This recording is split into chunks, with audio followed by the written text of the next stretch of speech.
Clue today news కి స్వాగతం। ఈ రోజు గట్కేసర్ మున్సిపల్ పరిధిలో బక్రీద్ పండుగ సందర్భంగా Ghatkesar municipality vice chairman Palugula Madhavareddy, స్థానిక కౌన్సిలర్ బండారి ఆంజనేయులు గౌడ్, బేతల నరసింహారావు బక్రీద్ సందర్భంగా ఈద్గా వద్ద ముస్లిం సోదరుల్ని కలిసి అలైబలీ చేసుకుని ముస్లింలకు శుభాకాంక్షలు తెలిపారు। ఈ కార్యక్రమంలో గట్కేసర్ బడా మసీద్ కమిటీ అధ్యక్షులు అనూభాయ్, ప్రధాన కార్యదర్శి నబీ షకీల్, కుతుబుద్దీన్, అయూబ్, ఖలీల్, ముస్లిం మత పెద్దలు పెద్ద ఎత్తున పాల్గొని ప్రార్థన నిర్వహించారు। గట్కేసర్ సిఐ సైదుల ఆధ్వర్యంలో ఎలాంటి అవాంఛనీయ సంఘటన జరగకుండా ముందస్తుగా పూర్తి బందోబస్తు ఏర్పాటు చేయడం జరిగింది। ముస్లిం కమిటీ అధ్యక్షులు అనూభాయ్, మున్సిపల్ కమిషనర్ మరియు గట్కేసర్ మున్సిపల్ పాలక వర్గానికి, గట్కేసర్ ఎస్హెచ్ఓ సిఐ సైదులు మరియు పోలీస్ సిబ్బందికి కృతజ్ఞత తెలియజేశారు।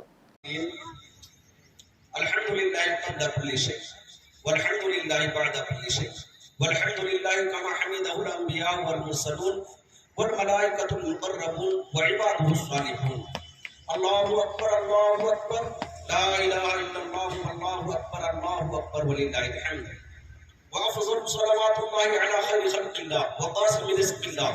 وزينة عرش الله نبي الأنبياء حبيب رب الأرض والسماء الذي كان نبيا وآدم بين الطين والماء نبي الحرمين إمام القبلتين صاحب قاب قوسين جد الحسن والحسين در الله المكنون سر الله المحزون عالم ما كان وما يكون سيد المرسلين خاتم النبيين معدن أنوار الله ومخزن أسرار الله نبينا وحبيبنا ومولانا وملجانا وماوانا محمد رسول رب العالمين وعلى آله الطيبين وصحابه الطاهرين وعلينا معهم يا أرحم الراحمين الله أكبر لا إله إلا الله والله أكبر ولله الحمد وإن الدم لا يقع من الله تعالى بمكان قبل أن يقع بالأرض فطيبوا بها نفسا الله أكبر لا إله إلا الله والله أكبر ولله الحمد ألا وإن نبيكم صلى الله عليه وسلم قد أوجب على كل من يملك النصاب فاضلا عن حواجبه الأصلية في هذا اليوم أن ينحر الأضحية ووقتها بعد صلاة العيد الأضحى